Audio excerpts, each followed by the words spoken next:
Hi guys, my name is Suresh Chandra Jat and I am going to take your 10th class chapter number 16. Your chapter number 16 consists 3 marks weightage 1 plus 1 plus 1 equal to 3. 3 question for 3 marks. It means each question having weightage of 1 marks and it is so much basic you can understand in easy way. Okay, so basically in this chapter here we should go to learn challenges to the Indian economy. जो Indian economy उसके सामने challenges क्या है. Very most important 3 topic: inflation, poverty, unemployment. I am going to deal each and everything through very basic. हर चीज को मैं इतना बेसिक से पढ़ाऊंगा कि आपको फर्स्ट टाइम में समझ में आ जाएगा, कुछ भी आपका बाकी नहीं रहेगा. You are requested when you are going to learn this chapter, you want to learn something from this chapter, then you should go to put your pen and your notebook also. I am going to start from very basic. So note down what we are going to understand in this chapter.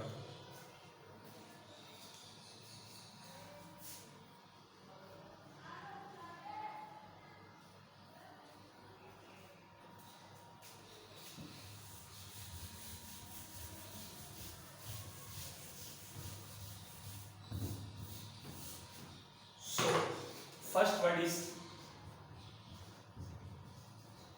Inflation. Inflation का आपको ध्यान रखना बेटा. इस इन से इसका मतलब होता है किसी भी चीज की प्राइस की वैल्यू क्या होना, इंक्रीज होना. आगे बात समझे. अपन मार्केट में कोई भी चीज खरीदने जाते हैं, आज से 1 साल पहले या सपोज करो आज से 1 महीने पहले प्याज की कीमत 40 रुपीज केजी हो गई. आज प्याज की शॉर्टेज है मार्केट के अंदर, तो प्राइस बढ़ के सपोज करो 100 रुपीज पर केजी होगी. इसका मतलब टाइम के रेस्पेक्ट में किसी भी चीज की प्राइस इंक्रीज होना, रेट इंक्रीज होने को अपन बोलेंगे इन्फ्लेशन. और इन्फ्लेशन जो वर्ड है वो यूज होगा हमेशा, कभी भी सिंगल आइटम के लिए यूज नहीं होगा, मल्टीपल आइटम के लिए यूज होगा. तो इसकी डेफिनेशन क्या बनेगी, मेरा साथ का साथ में लिखते चले. टू इंक्रीज और rise in the general price level of group of items or goods or basket of community of items is known as inflation. यानी किसी एक आइटम की नहीं, मल्टीपल टाइम के रेस्पेक्ट में जो प्राइस है, जो रेट है, जो कॉस्ट है, वो क्या होना, इंक्रीज होना, उसको क्या बोलेंगे, इन्फ्लेशन. इसको कॉपी कर लें. 1 मिनट का टाइम दे रहा हूं मैं अच्छी तरह से. क्या चीज इंपॉर्टेंट है मैं आपको एक एग्जांपल देके बता रहा हूं, ढंग से इसको कॉपी कर लें.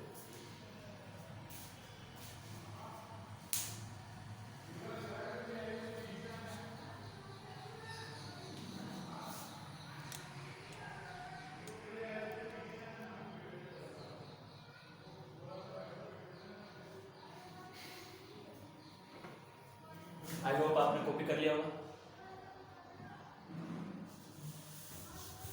क्या बना है उसको समझो.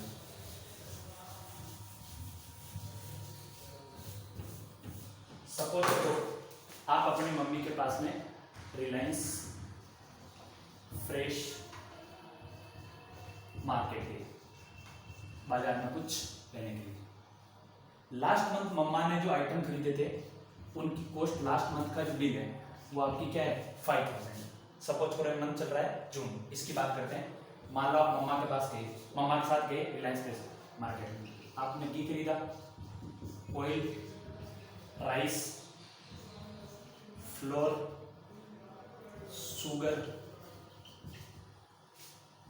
चॉकलेट, बिस्किट, और सपोज करो नमकीन खरीदी। लास्ट मंथ मम्मा ने पे किया था 5000, सपोज करो इस जून मंथ में मम्मा को पे करना पड़ रहा है 5500। 1 मंथ में एक ग्रुप ऑफ आइटम की जो रेट है वो क्या हो गई, इंक्रीज हो गई। इसको अपन बोल सकते हैं लोकल लैंग्वेज में average price rise. Average price rise. आगे बात सुनो, एवरेज उनकी क्या होगी, ओवरऑल क्या होगी, इनकम इंक्रीज होगी। ऐसी सिचुएशन को अपन क्या बोलेंगे, इन्फ्लेशन। क्या बोलेंगे, इन्फ्लेशन। यहां से राजस्थान बोर्ड में 110% हर 2 साल 3 साल में क्वेश्चन आता है, डिफाइन द टर्म इन्फ्लेशन। क्योंकि ये जो आपका चैप्टर है 1 + 1 + 1 = 3, 3 मार्क्स के कितने क्वेश्चन आएंगे, 3 क्वेश्चन आएंगे। तो ये ध्यान रखिए, छोटी सी डेफिनेशन आती है, यहाँ गड़बड़ हो गई तो फिर आपको मार्क्स मिलने की गुंजाइश न के बराबर है। क्लियर हो गया यहाँ तक की कहानी। इस एग्जांपल से आपको ध्यान रखना मैं क्या समझाना चाह रहा हूँ, एक ग्रुप ऑफ आइटम की टाइम के रेस्पेक्ट में उन सबकी एवरेज इनकम या एवरेज जो कॉस्ट है वो क्या होना, इंक्रीज होना, उसको क्या बोलेंगे, इन्फ्लेशन।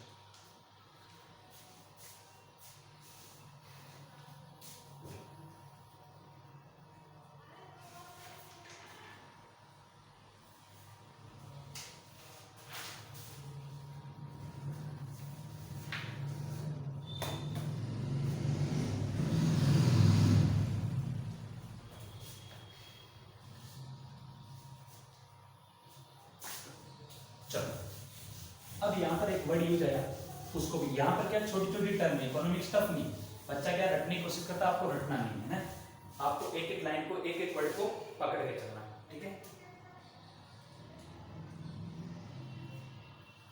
चलो अगला जो टर्म है प्राइस, ठीक है, इसकी डेफिनेशन क्या होती है, इन ए मॉनेटरी इकोनॉमी। मॉनेटरी इकोनॉमी का मतलब जो भी गुड्स और सर्विसेज का जो एक्सचेंज हो रहा है वो किसके थ्रू हो रहा है, मनी के थ्रू हो रहा है। किसके थ्रू हो रहा है, मनी के थ्रू। आगे बात सुन लो, कॉपी कर ले यहां पर।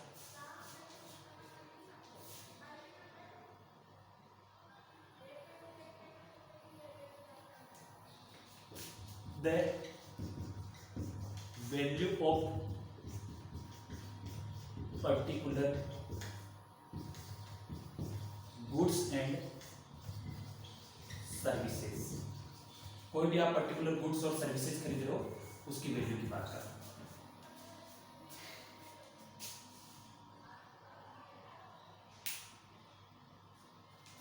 इस वैल्यू में क्या रहेगा, ऊपर में यहां पर लिख देना 1 यूनिट, 1 यूनिट की बात करेंगे।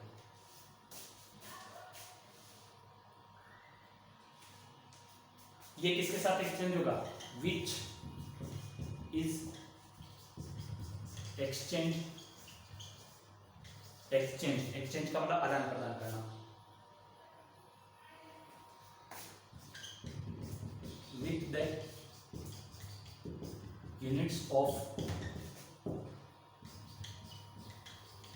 Currency is known as price. मैं क्या कहना चाह रहा हूं, मार्केट के अंदर, मॉनेटरी इकोनॉमी के अंदर सपोज करो कोई आप एक्स नाम का आइटम खरीदने गए, उस आइटम के बदले में आपको सपोज करो वही नाम का अमाउंट पे करना पड़ा, तो आपने आइटम खरीदने के बदले जो कॉस्ट दी या जो परचेजिंग पावर जो शो हो रही है उसी को अपन क्या बोलेंगे, प्राइस बोलेंगे। क्या बोलेंगे, price.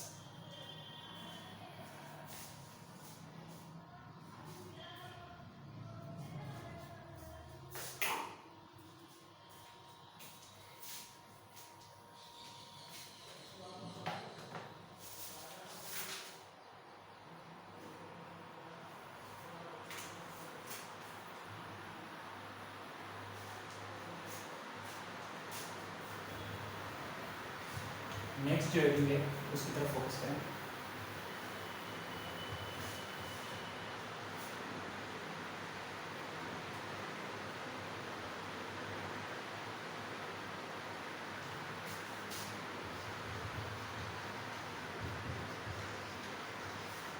Measurement of inflation, inflation को कैसे मेजर किया जाए।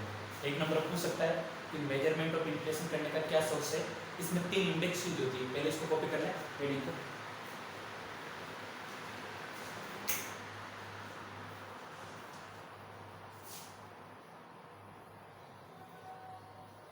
इसके अंदर 3 इंडेक्स यूज होती है, WPI, PI, CPI।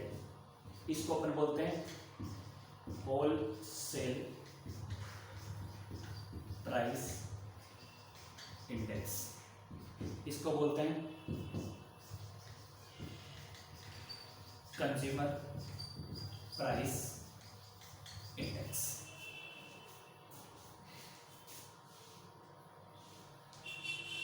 ये है प्रोड्यूसर प्राइस इंडेक्स। इसके अंदर जो आइटम की थोक के अंदर जो बिक्री होगी उसके अंदर इसकी रेट डिसाइड करने के जो इंडेक्स होगी उसको, ये प्रोड्यूसर जो मार्केट के अंदर जो प्रोडक्ट को सेल करके बेचने की प्लानिंग कर रहा है, और ये कंज्यूमर को जो प्राइस पे करनी है किसी भी आइटम के, उसके लिए आपको डेप्थ में नहीं जाना है। अगर इकोनॉमिक्स में आप इकोनॉमिक्स लोगे आप 11th के अंदर, आर्ट्स को क्या बोलते हैं कॉमर्स, तो आपको अच्छी तरह समझ में आएगा। बस 3 इंडेक्स है, WPI, PPI और CPI। इन तीनों की फुल फॉर्म याद रखनी, पूछ सकता आपसे एक नंबर।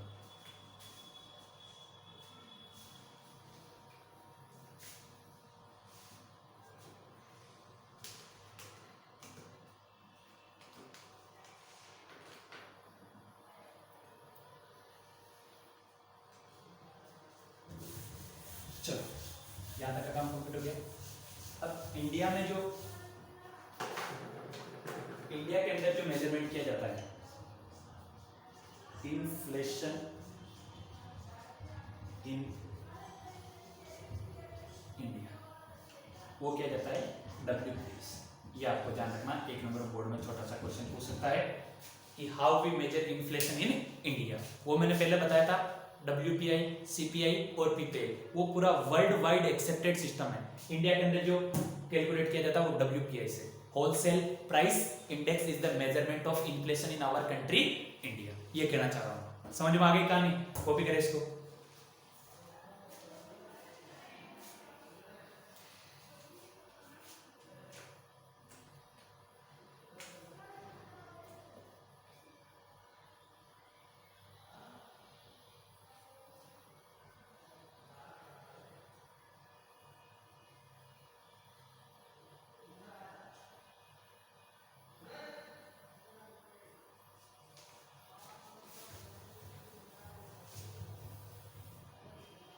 चलो नेक्स्ट है आपका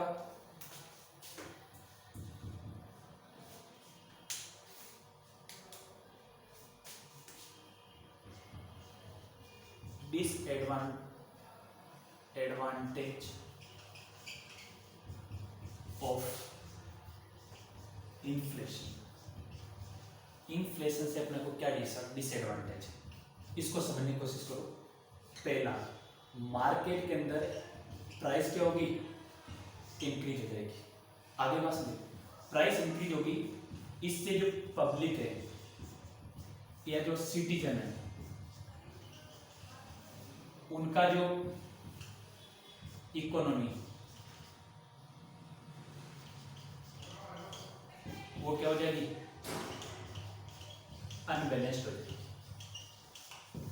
सबसे वेरी मोस्ट इंपॉर्टेंट, किसी भी चीज का प्राइस इंक्रीज हो रहा है, VIP आदमी तो दे सकता है, लेकिन आम आदमी उसका पैसा पे करने में उसको क्या आता है? पसीना आता है। इतना पैसा आम आदमी पे नहीं कर पाता है। तो सबसे पहले जो इकोनॉमी है वो आम आदमी के साथ क्या हो जाएगा? उसकी क्या हो जाएगी? बैलेंस नहीं हो पाएगी। ठीक है ना?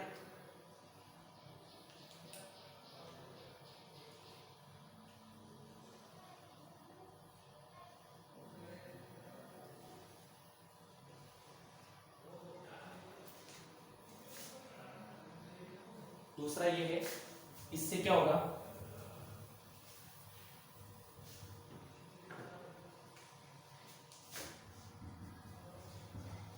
इकोनॉमिक ग्रोथ, पॉवर्टी, ये दोनों क्या हो जाएगा? ये इकोनॉमिक ग्रोथ ज्यादा पैसा देके कम चीज करेंगे, इससे और पॉवर्टी क्या होगी? इंक्रीज होगी। इकोनॉमिक ग्रोथ तो क्या हो जाएगी? डिक्रीज होगी। पॉवर्टी आपकी क्या हो जाएगी? इंक्रीज हो जाएगी। ये दो मेजर डिसएडवांटेज है, इसका आपको ध्यान रखना।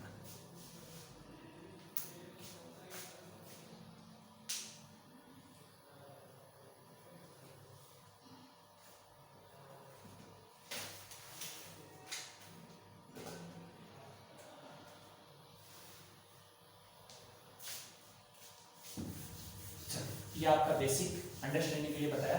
नेक्स्ट जो टॉपिक है उसका नाम है पॉवर्टी। क्या नाम है? पॉवर्टी।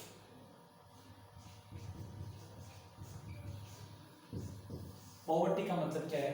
कोई आदमी है, उसके पास एजुकेशन नहीं है, उसके पास हेल्थ केयर नहीं है, वो पुअर है।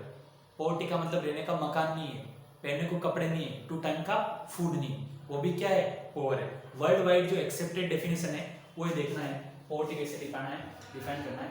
ये एक ऐसी कंडीशन है या एक ऐसी सिचुएशन है जिसमें एक इंडिविजुअल खुद की या खुद के फैमिली की जो बेसिक 3 रिक्वायरमेंट है, फूड, क्लॉथ और शेल्टर, शेल्टर का मतलब होता है हाउस या होम, उसकी रिक्वायरमेंट को फुलफिल नहीं कर रहा है, ऐसी सिचुएशन को अपन क्या बोलेंगे? पॉवर्टी। क्या बोलेंगे? पॉवर्टी। आगे बात समझे। It is a situation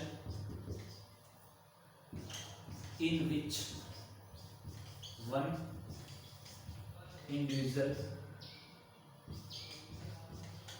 cannot fulfill his or her and also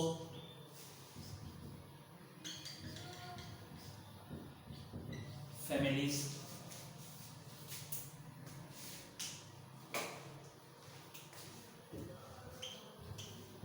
basic requirements like food, cloth, shelter is known as poverty। इसको अपन क्या बोलेंगे? poverty।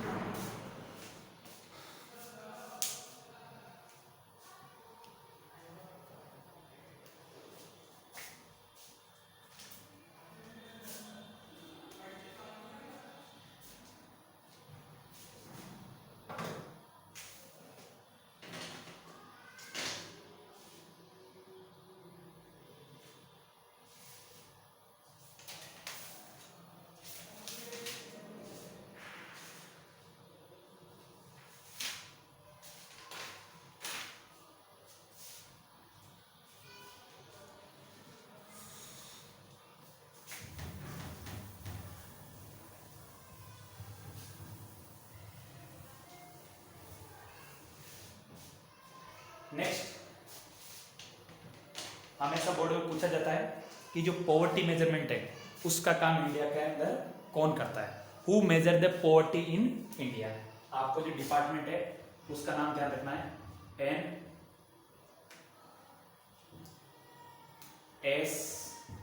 NSSO।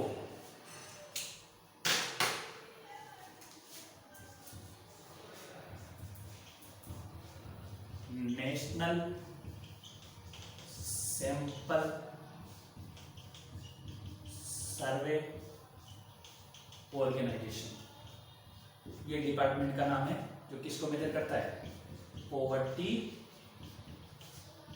मेजरमेंट का काम करता है।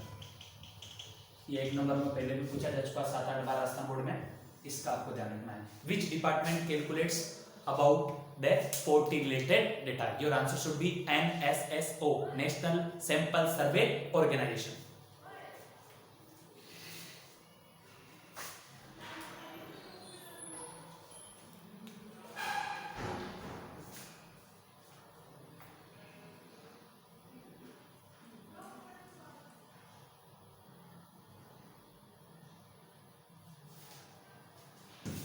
चलो थोड़ा आगे बढ़ते हैं इसी के अंदर। अगला है types of poverty. First type की जो पॉवर्टी है उस पर फोकस करें। Absolute poverty. एब्सोल्यूट पॉवर्टी का मतलब एक कोई पर्सन है, उसका नाम मैं देता हूँ एक्स, उसके पास में शेल्टर नहीं है, क्लॉथ नहीं है, आगे पास में और फूड नहीं है, उससे उसकी फैमिली की बेसिक और रिक्वायरमेंट पूरी नहीं कर पा रहा, बेसिक नीड फुलफिल नहीं कर पा रहा, ऐसी सिचुएशन को अपन बोलेंगे एब्सोल्यूट पॉवर्टी। और इस सबसे ज्यादा कौन कौन सी कंट्री में पाई जाती है, इसका आपका एग्जांपल को ध्यान रखना है। इंडिया के अंदर सबसे ज्यादा पाई जाती है कौन सी, एब्सोल्यूट पॉवर्टी। आगे बात समझिए। और अंडर डेवलप्ड इकोनॉमी, इसके अंदर भी क्या पाई जाती है, एब्सोल्यूट पॉवर्टी पाई जाती है। एक नंबर में छोटा सा पूछा जा सकता है कि कौन से कंट्री के अंदर सबसे ज्यादा पाई जाती है, तो आपको आंसर ध्यान रखना है absolute poverty.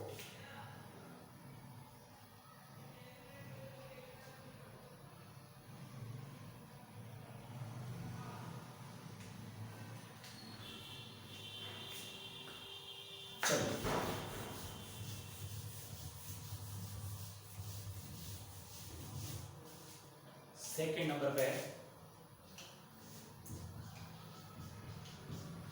Relative poverty. Relative poverty का मतलब ये है आपको क्या करना है, कंपैरिजन करना। क्या करना है, कंपैरिजन। यहाँ पर x नाम का पर्सन है और यहाँ पर क्या है, y नाम का पर्सन है। इसके पास मर्सिडीज है और इसके पास में केवल टू व्हीलर है। तो इन दोनों की वेल्थ के बीच में जो कंपैरिजन करें अपन, तो ये अपने को क्या मिलेगा, रिच मिलेगा, और ये अपने को क्या मिलेगा, पुअर मिलेगा इसके कंपैरिजन में। तो जो लेवल ऑफ इनकम है उसके बीच में अपन कंपैरिजन करते हैं दो पर्संस के बीच में। ऐसी पॉवर्टी के बीच में जो डिफरेंस आता है, ऐसी जो इकोनॉमी में जो इनकम में जो डिफरेंस आ रहा है, ऐसी पॉवर्टी को अपन बोलेंगे रिलेटिव पॉवर्टी। आगे बात समझे। और ये सबसे ज्यादा कहां पाई जाती है, आपको एक एग्जांपल दे देता हूं, यूएसए, और ब्रैकेट में ध्यान रखना डेवलप्ड इकोनॉमी, इसको अपन बोलेंगे रिलेटिव पॉवर्टी।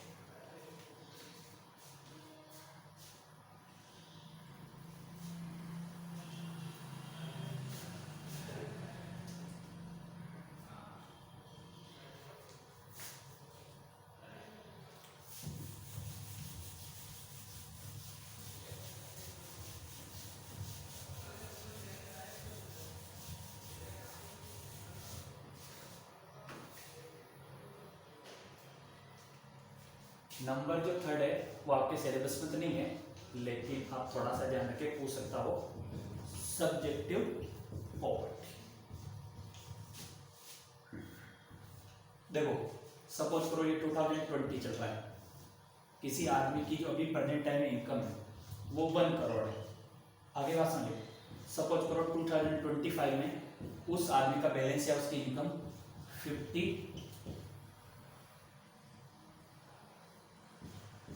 लाख हो जाए।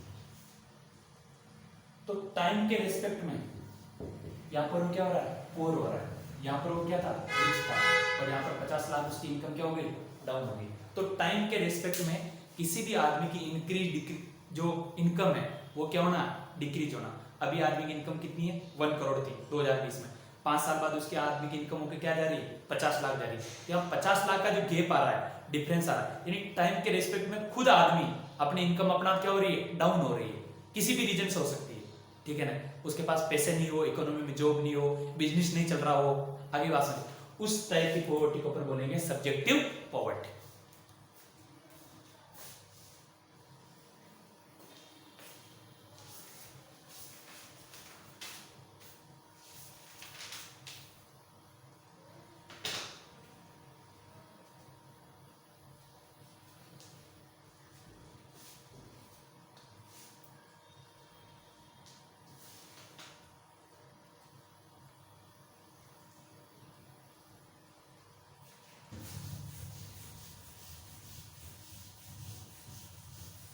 फैन चालू कर दिया, पसीना आ रहा है। हाँ,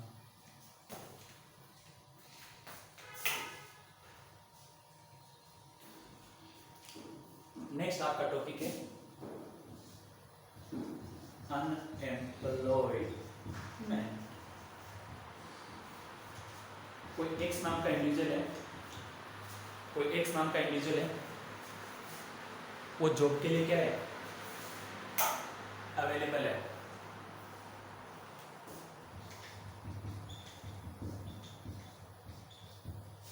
उसके पास एजुकेशन भी है, उसके पास स्किल्स भी है, उसके पास ट्रेनिंग भी है, उसके बावजूद भी उसको मार्केट के अंदर क्या नहीं मिल रही है, जॉब नहीं मिल रही है। Can not find out employment, या जिसको अपन बोलते हैं जॉब, उसको अपन क्या बोलेंगे, अनएम्प्लॉयमेंट। एम्प्लॉयमेंट यानी लिख देता हूं मैं जॉब, उसको अपन क्या बोलेंगे, अनएम्प्लॉयमेंट। अभी इंडिया के अंदर प्रीवियस 46 ईयर के अंदर सबसे ज्यादा अनएम्प्लॉयमेंट है। आगे पास में लोग बोलते हैं ना बहनों और भाइयों मित्रों हम ये क्या कर रहे हैं, लेकिन 46 ईयर में सबसे ज्यादा कंट्री के अंदर अनएम्प्लॉयमेंट है। और आने वाली जैसे पॉपुलेशन बढ़ रही है तो पर डे क्या होगी, इंक्रीज होगी। प्रीवियस 46 ईयर के अंदर, ये मेरा डाटा नहीं बता रहा हूँ, गवर्नमेंट ऑफ इंडिया का डाटा है जो 28 फेब 2019 में टाइम्स ऑफ इंडिया में, द हिंदू में, इंडियन एक्सप्रेस में छपा था। आगे उसके तो एक ऐसा पर्सन जो अवेलेबल है जॉब के लिए, जो एजुकेटेड है, उसके पास स्किल है, उसके पास ट्रेनिंग है, फिर भी वो अपनी जॉब नहीं पा रहा, या तो मार्केट में कंडीशन खराब है या उसकी स्किल होने के बावजूद भी उसको उस लेवल का जॉब नहीं मिल पा रहा है, उस ऐसी सिचुएशन को अपन बोलेंगे अनएम्प्लॉयमेंट।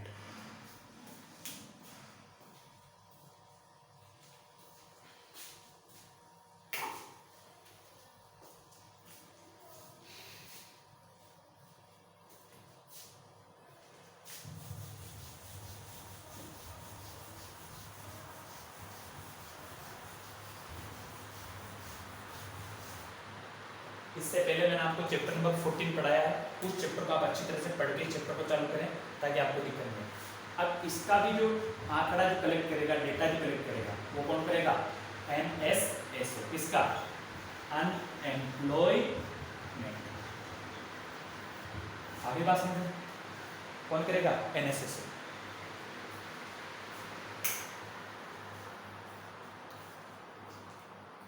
देखो 3 डिपार्टमेंट है, सॉरी 3 क्राइटेरिया अपने पास। एक तो है अपना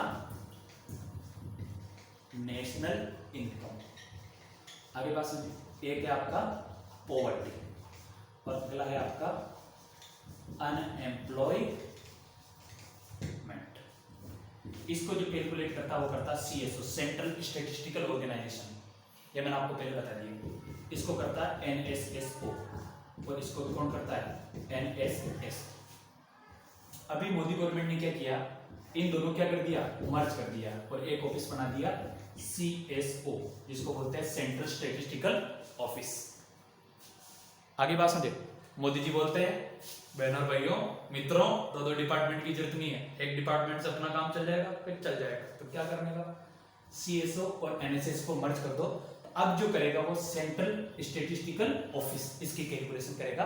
आपकी नई बुक आएगी, इसमें प्रिंट होगा, अभी प्रिंट नहीं, 2-3 साल बाद NCERT में मेंशन करने दो।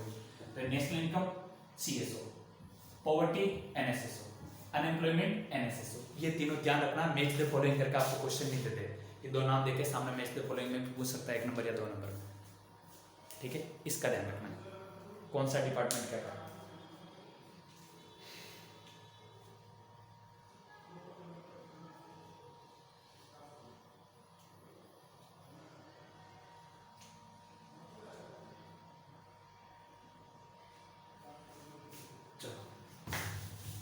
अगला है आपका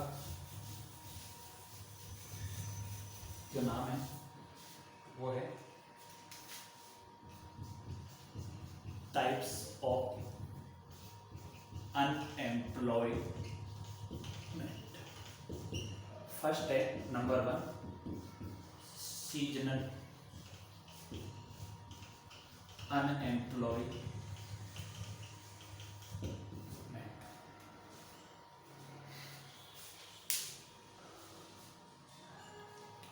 सीजनल अनएम्प्लॉयमेंट का मतलब ये है आपका एग्रीकल्चर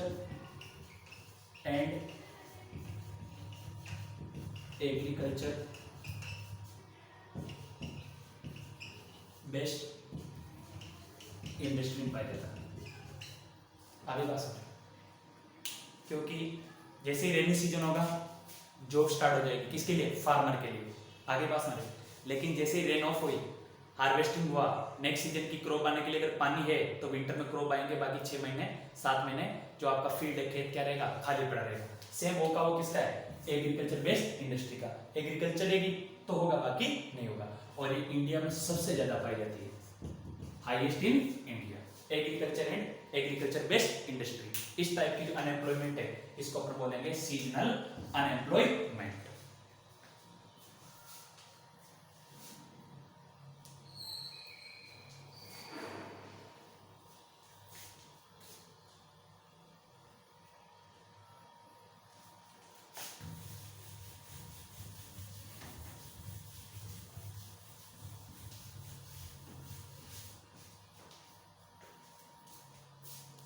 दूसरे नंबर का है टेक्निकल अनएम्प्लॉयमेंट। Technical unemployment,